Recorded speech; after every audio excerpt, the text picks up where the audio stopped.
Hello everyone, today we're going to talk about element number 4, beryllium. Beryllium is part of the magnesium class. It's part of the alkali earth. As we continue with the elements, we'll eventually talk about all of the group 1 and group 2 elements, which are the alkali and the alkali earth elements. So beryllium, the alkaline earth metals. Here's beryllium. Lucky for you, I am shy and secretive and don't get out much. A small amount of me in your body can give you berylliosis, a disease that inflames the lungs and is linked to lung cancer. As a metal, I am soft and silvery, and I'm used mostly in metal alloys. In league with other metals, I make an excellent electrical conductor, and I'm very flexible too. Because I am super light, I also get used in the manufacture of airplanes. I am often dug out of the ground as silicates, compounds that I form with silicon and other elements, the most beautiful of which is an emerald. My proudest moment came in 1932 when James Chadwick bombarded me with alpha particles and discovered the neutron. The neutrons that I produce now play a leading role in nuclear chemistry. So the date of discovery of beryllium is 1797. Its density is 1.84 grams per centimeters cubed. It has a higher density than that of water. Melting point 1287 degrees Celsius or 2349 degrees Fahrenheit, with a boiling point of 2469 degrees Celsius or 4476 degrees Fahrenheit. Continuing on, while other metals expand when hot and contract when cold, beryllium keeps its shape at all temperatures. This means that it can be used in machines such as high-speed aircraft, in which some parts may become extremely hot. So the atomic mass of beryllium is 9.012. Its state is solid. Its discovery again, 1797, by Nicholas Louis Vauquelin. Here is a laboratory sample of pure beryllium. So let's continue. The rarely seen metallic element beryllium has the same low density as magnesium, which is located just beneath it in the periodic table. This large beryllium pebble weighs the same as a much smaller cylinder of tungsten. Don't breathe in beryllium dust though. Years later, you may die a lingering death, which is horrible. Its relative instability in its nucleus causes instability within our body. Being that it's so similar to carbon and we're also made of carbon, it binds with our elements in our bodies and then causes various changes. Because it's not fully carbon, it doesn't perform the jobs that carbon would, and like a cancer cell, it just interferes with the processes that the body needs in order to function and keep us alive, and that's why it's toxic relative to us. So, other beryllium materials include soluble salts, alloys, and oxide. Soluble salts such as beryllium fluoride, chloride, and sulfate are used in nuclear reactors. We previously talked about fluorine, chlorine, and sulfates in the video for fluorine, chlorine, and sulfur. So if you're interested in watching that video and learning more about that, because we will be discussing that, feel free to check out the link in the description below. Other than that, let's continue. So, it's used in nuclear reactors and glass manufacture and is catalyst for certain chemical reactions. It has a high melting point compared to other metals. It has high heat absorption capacity, it's lightweight, and it has a high stiffness and rigidity used to combine with other metals, create alloys such as with copper, to create metals that do not spark when working with things such as hydrocarbons, which can cause explosions if a spark were to occur, which is why we combine beryllium with other metals so that they do not induce sparks when hit against other metals like steel. So here's another image of beryllium. Beryllium is element number 4, atomic radius of 112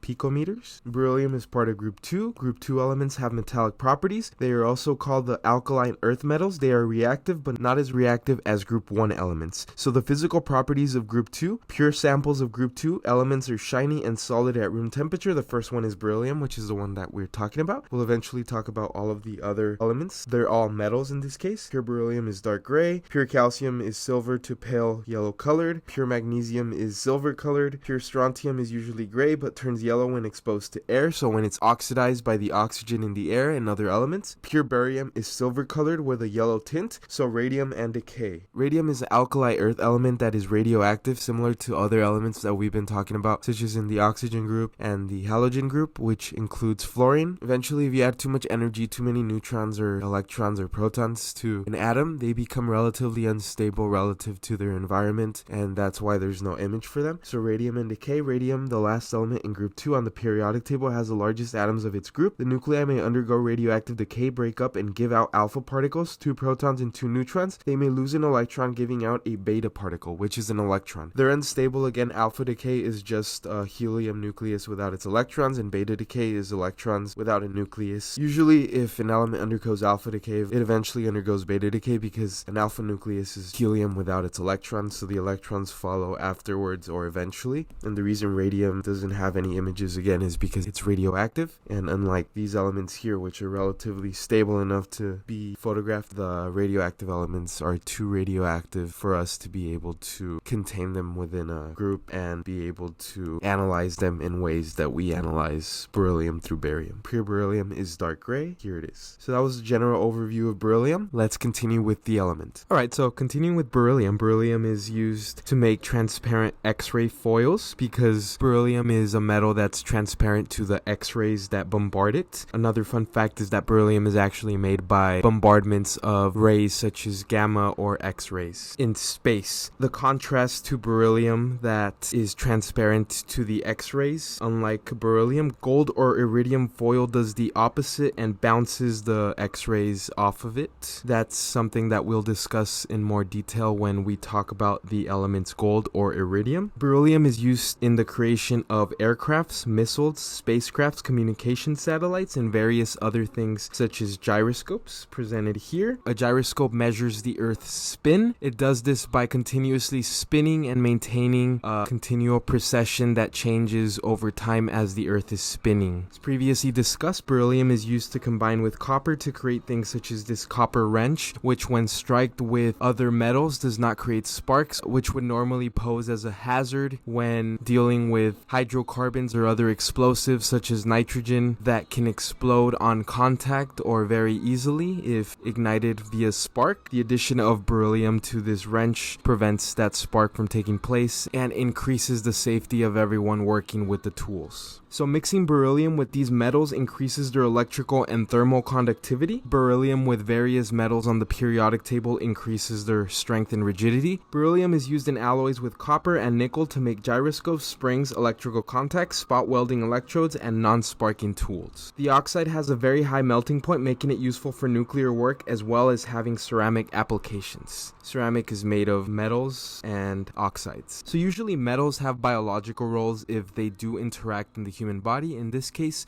beryllium is one of the metals that you do not want in your body because it is very toxic and carcinogenic. If breathed in or inhaled, it can cause inflammation of the lungs called berylliosis, and it's very dangerous. You do not want to get that disease because it is deadly. So once again, a precaution for anyone interacting with beryllium or performing experiments with beryllium: be very careful, wear a mask, do not breathe in beryllium dust. Just for safety and extra precaution, make sure to wear the proper attire when working with this element. So that was the overall summary. Let's continue. Stars are made mostly of hydrogen, the simplest element in the universe. They shine by nuclear fusion. Hydrogen nuclei are forced together to form larger atomic nuclei, such as helium, releasing energy in the process. Towards the end of a star's life, its core runs out of hydrogen and starts to fuse other elements instead. Sun-like stars fuse helium to make carbon, and more massive stars go on to make heavier elements such as nitrogen, oxygen, and iron. We previously talked about nitrogen and oxygen. If you're interested in those videos, the link is in the description below. We will eventually talk about the element iron. When massive stars explode as supernovas, elements even heavier than iron are produced, and the explosion scatters the elements through space to form new nebulas. Many of the elements in our bodies form this way. So here is the core of a star. This is a massive star because only a supergiant star can form heavy, dense elements because they need the gravitational energy to compress them down to make the protons fuse together to form heavier types of nuclei, because again, the thing that distinguishes one element from the other is the amount of protons that it has, not necessarily the amount of electrons or neutrons. But if you keep adding protons through nuclear fusion, you will eventually get to the heavier and heavier elements, and that's how these elements in stars are created. So as you can see, we do not see the element beryllium, and that's odd because beryllium is only number 4 on the periodic table. You would think that the elements are made consecutively, the first one being hydrogen, the second one being helium, the third one being lithium, the fourth one being beryllium, the fifth one being boron, and so on and so forth. But they don't actually form that way. They don't form numerically 1, 2, 3, 4, 5. They form according to the stability of the energies that exist within the stars themselves. So that's why we don't see the element beryllium here. We just see the elements hydrogen, helium, carbon, neon, oxygen, silicon, and iron. So if beryllium is not made in stars, how is it made, and where do we get it from, and how is it found on Earth if we don't make it in stars? Where is this element made, and how is it made? So we will talk about that. So beryllium-10 is produced when cosmic rays strike oxygen in the atmosphere. Louis Nicholas Vauquelin also discovered the element chromium. It was originally discovered in a compound with oxygen called beryllium oxide. So this is Louis Nicholas Vauquelin. He was a French pharmacist. Professor Louis Nicholas Vauquelin was a French pharmacist and chemist. He was the discoverer of both chromium and beryllium. We are currently talking about the element beryllium. We will eventually talk about the element chromium in a future video. Continuing on, he was an expert in the field of chemistry. And now that we have an understanding of how beryllium is made, we know that not all elements are formed in stars. Some elements are formed as a byproduct of elements that were previously formed in stars, but they're a decomposition of pre-existing elements that were formed in a star that were altered due to energetic processes in the universe that caused them to change. So beryllium is one of those various elements that is not created in stars, but is created from a derivative of a pre-existing element created in stars. Beryllium is created from oxygen, and oxygen is created in stars. Even our star creates oxygen. So here we have oxygen plus cosmic rays equals the element beryllium. Here we have a formula for beryllium. It's a chemical reaction that takes place when you combine beryllium with hydrochloric acid. We previously talked about hydrochloric acid in the hydrogen and chlorine video. If you're interested in learning about those elements, the link is in the description below. When beryllium reacts with hydrochloric acid, 2 moles of hydrochloric acid in proportion to the beryllium, you get beryllium chloride and pure hydrogen gas, which again, we're treating hydrogen as a metal in this series because hydrogen does act as a metal and it is categorized above the metals after lithium. So we will treat hydrogen as a metal, and so the metal hydrogen self-oxidizes, combines with itself because metals combine with themselves when they have the opportunity to do so. So here we have the overall reaction. So what is the chemical composition of beryllium? Beryllium is found in over 100 minerals, but most are uncommon to rare. The more common beryllium containing minerals include Brandite, which consists of 4 parts beryllium, 2 parts silicon, 7 parts oxygen, and 2 molecules of hydroxide. So beryl, which consists of 2 parts aluminum, 3 parts beryllium, 6 parts silicon, and 18 parts oxygen. Chrysoberyl, which consists of 2 parts aluminum, 1 part beryllium, and 4 parts oxygen. And phenicite, which consists of 2 parts beryllium, 1 part silicon, and 4 parts oxygen. So precious forms of beryl are aquamarine, red beryl, and emerald. Continuing on, in 1798, Louis Vauquelin discovered the element beryllium from the oxide beryl, which again consists of 3 parts beryllium, 2 parts aluminum, 6 parts silicon, and 18 parts oxygen. The elements are beryllium, aluminum, silicon, and oxygen. We talked about the element oxygen, but as we continue on into the future, we will discuss more about the metals and how their properties relate to other elements that we previously talked about. Overall, we'll get a clear picture of how they work together and react relative to each other. So beryl. Beryl is a mineral composed of beryllium, aluminum, cyclosilicate with the chemical formula B3Al2Si6O18. Well-known varieties of beryl include emerald and aquamarine. Naturally occurring hexagonal crystals of beryl can be up to several meters in size, but terminated crystals are relatively rare.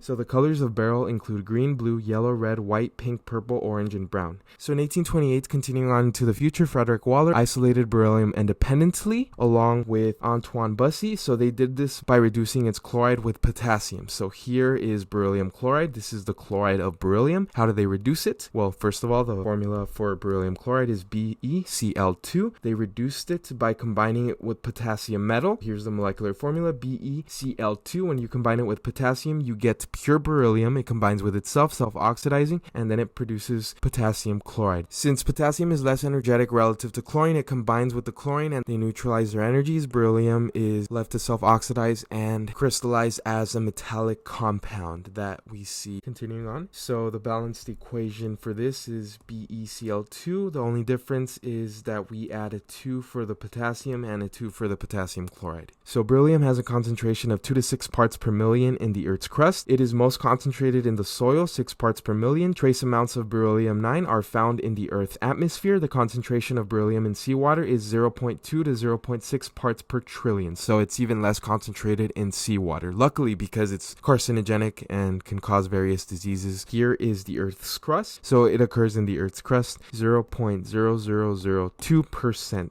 It occurs in the igneous rocks. So here's a quick summary of what an igneous rock is. The interior of the Earth is so hot it melts solid rock. rock, forming a liquid called magma. When magma cools down, it solidifies and crystallizes to form igneous rock, such as granite formed underground and basalt, seen left, from lava erupted from volcanoes. The US produces 60% of the beryllium in the world, followed by China, Mozambique, and Brazil. Why is beryllium not abundant? Beryllium is not actually particularly common in the universe. The reason is that the nuclear fusion in the stars, where most of the elements heavier than the helium is produced, attempts to create beryllium-8, which is highly unstable, half-life seconds, according to Wikipedia. Its half-life is too unstable to last in the stars. So even if the star manages to create the element number 4 beryllium within it, it does not last very long because it's very unstable. Again, it has to be created through bombardment of high energies in the universe, and through mere chance and through mere randomness, eventually some beryllium becomes relatively stable enough to land on planet Earth and for us to be able to utilize it and combine it with various other things. Beryllium is not that abundant in the universe. Here we have the proportions of abundance of elements in the universe relative to each other. The most abundant element, as we can see here, is hydrogen. The least abundant here is beryllium because of beryllium's relative instability. Beryllium being so unstable is another reason why it's very dangerous and carcinogenic in our bodies, because the instability causes changes and alterations in our DNA that causes mutations and causes cancer cells to form, and that's why we don't want it anywhere near our DNA, which allows us to replicate ourselves and be able to pass on information appropriately. So here we have beryllium oxide, which we previously discussed in this video. Beryllium oxide, also known as beryllia, is an inorganic compound with the formula BeO. This colorless solid is a notable electrical insulator with a higher thermal conductivity than any other nonmetal except diamond, and exceeds that of most metals. As an amorphous solid, beryllium oxide is white. So here we have beryllium oxide, boiler mass of 25.01158 grams per mole, its density of 3.02 grams per centimeters cubed, boiling point 7,448, and for Celsius it's 4,120 degrees Celsius. It's an inorganic compound and has a melting point of 2,530 degrees Celsius, according to Britannica.com. So we're going to continue with the element beryllium. Here we go. Beryllium is used for mirrors and camera shutters in space, military, and medical applications. Here is a beryllium mirror with a specific gravity of 1.85 grams per centimeters cubed. That's in volume proportions. Beryllium is the lightest metal that is workable. It is 45% lighter than aluminum and approximately 5 times as stiff. So here it is used in semiconductor manufacturing. Beryllium aluminum silicate. French mineralogist Abby René Justavi suggested the idea of a new element in the mineral. So here is René Justavi. René Justavi was a French priest and mineralogist, commonly styled the Abbé Huet, after he was made an honorary canon of Notre Dame due to his innovative work on crystal structure and his 4-volume Traité de Mineralogie. He is often referred to as the father of modern crystallography. He was born February 28, 1747. He was the one that asked Louis Nicolas Vauquelin to investigate beryllium, and he was a professor. He was a French pharmacist and chemist. He was the discoverer both of chromium and beryllium. Beryllium is used in nuclear reactions, in nuclear reactors, and things that involve nuclear processes because they have the ability to slow down neutrons. Neutrons are ejected from nuclei that are unstable, and they are like quantum bullets that are super high speed and affect the DNA and can cause cancer and are very deadly and hurt. Here's a beryllium window used to create a see-through window, just like we have windows that are see-through for visible light so we can see the outside. We have windows made of beryllium, although they're not visible to us, they're visible to X-ray light, so we're able to see the X-rays through the windows without any other light passing through, and that's useful for various experiments in the laboratory. Because of the low atomic weight, beryllium transmits X-rays 17 times as well as aluminum. By the way, aluminum also transmits X-rays very well. So small amounts of beryllium added to oxidizable metals generate a protecting surface film, reducing inflammability in magnesium and tarnishing in silver alloys. Here is beryllium foil windows mounted in the X-ray tube. A neutron derives from an atom. An atom consists of protons, neutrons, and electrons. Here we have a diagram of a human. Humans have water. Water consists of the elements hydrogen and oxygen. Here we have the oxygen atom within the water molecule, and the oxygen atom consists of a nucleus which has protons and neutrons. Here we zoom into the neutrons. As we zoom in, we get smaller and smaller, and everything moves more quickly. Neutrons are small and move very quickly. So beryllium is fabricated into gyroscopes, accelerometers, and computer parts for internal guidance in instruments and other devices. It has been mixed with alpha emitters, radium, plutonium, and americium.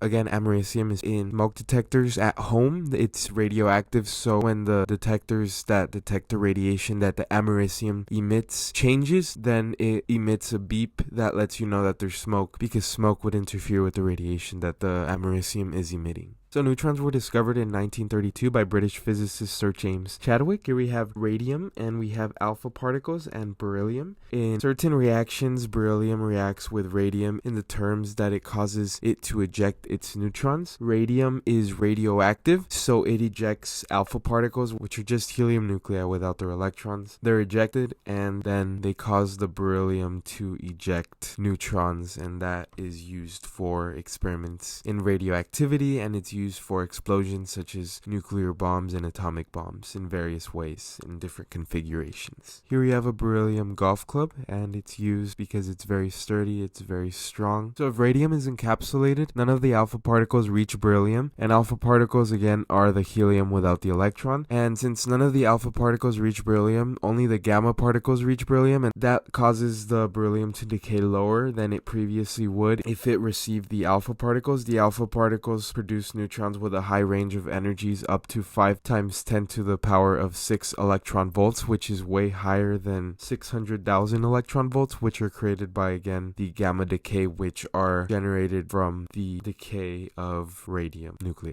So here we have 4 individuals. Otto Hahn. Otto Hahn was a German chemist and a pioneer in the fields of radioactivity and radiochemistry. Hahn is referred to as the father of nuclear chemistry. Hahn and Elias Neiter discovered radioactive isotopes of radium, thorium, proactinium, and uranium. Fritz Strassmann. Friedrich Wilhelm Fritz Strassmann was a German chemist who, with Otto Hahn in early 1939, identified the element barium as a product of the bombardment of uranium with neutrons. So both of these individuals used beryllium radium sources to work with neutrons, along with Lise Meitner. Lise Meitner was an Austrian-Swedish chemist who contributed to the discoveries of the element proactinium and nuclear fusion. While working at the Kaiser Wilhelm Institute on radioactivity, she discovered the radioactive isotope proactinium-231 in 1917. This led to the discovery of nuclear fusion in 1939. Enrico Fermi. Enrico Fermi was an Italian physicist and the creator of the world's first nuclear reactor, the Chicago Pile 1. He has been called the architect of the nuclear age and the architect of the atomic bomb. He was one of the very few physicists to excel in both theoretical physics and experimental physics. So he was the first to control a reaction in 1942 that involved nuclear atomic explosions. So continuing on with the element beryllium, beryllium has a variety of stabilities that cause it to have different types of half-lives based on the different ratios of neutrons to protons that it has. It has the same number of protons, 4, but its number of neutrons can change, and that's what an isotope is. It's the same number of protons, changing only the number of neutrons. So beryllium 7 has a half-life of 53.2 days. Its decay within the sun is the source of the neutrinos that we observe here on Earth and in the universe around us. Beryllium ranges from 1.5 million years to 6.7 times 10 to the power of negative 17 seconds, which is an incredibly short amount of time, and this corresponds to beryllium 10 and beryllium 8 respectively. So beryllium 8 decays by 2 proton emission. Beryllium has an exclusive +2 oxidation state in all of its compounds. Beryllium has various compounds. It has 30 in nature. As far as we know, it's colorless, has a distinct sweet taste. In fact, the former name of beryllium was glucinium, which its name derives from the word glucose. As we previously discussed, glucose consists of carbon, hydrogen, and oxygen. Beryllium can be found in nature both finely divided as metal and in soluble compounds in the form of solutions and fumes. They are very toxic and may produce dermatitis, which is horrendous for the skin, so stay away again from beryllium. Luckily, it's not found in high concentrations in the Earth's crust. Beryllium is found in low quantities in minerals. It's bound to oxygen very tightly, so it's very difficult to remove, luckily again, because it's very toxic if it's isolated and breathed in. It's treated with fluorides to gain its hydroxide. Here is beryllium hydroxide. Beryllium hydroxide, BeOH2, is an amphoteric hydroxide dissolving in both acids and alkalis. Industrially, it is produced as a byproduct in the extraction of beryllium metal from the ores beryl and brandite. The natural pure beryllium hydroxide is rare or very rare. The formula is BeOH2. There's 2 hydroxide molecules to every 1 atom of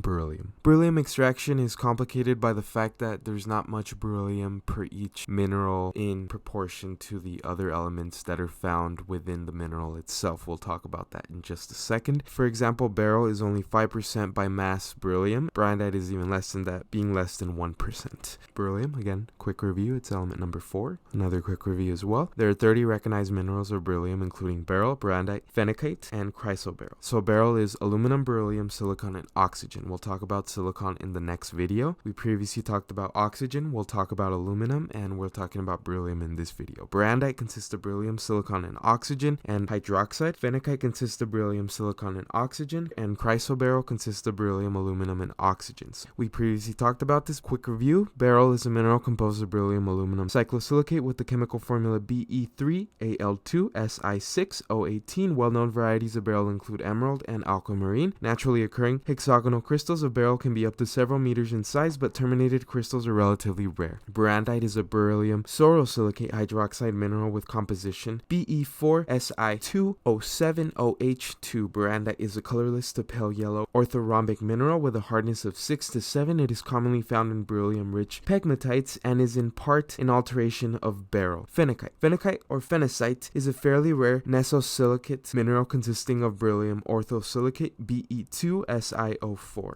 and chrysoberyl. The mineral or gemstone chrysoberyl is an aluminum of beryl with the formula BeAl2O. The name chrysoberyl is derived from the Greek words chrysos and beryllios, meaning a gold-white spar. Here is beryllium oxide. Beryllium oxide, also known as beryllia, is an inorganic compound with the formula BeO. Beryl and brandite have been found in significant quantities to constitute commercial ores from which beryllium hydroxide or beryllium oxide is industrially produced, as previously discussed. Here is beryllium hydroxide. Beryllium was called glucinium until 1957 when it was changed to beryllium as it is called in the periodic table today. So that was beryllium explained in 35 minutes or less. If you're interested in watching the previous video, it was on xenon explained in 25 minutes or less. Other than that, thank you guys for watching. If you guys like this video, make sure to like, comment, and subscribe. The next video will be on silicon. Thank you guys for watching. Have a great day.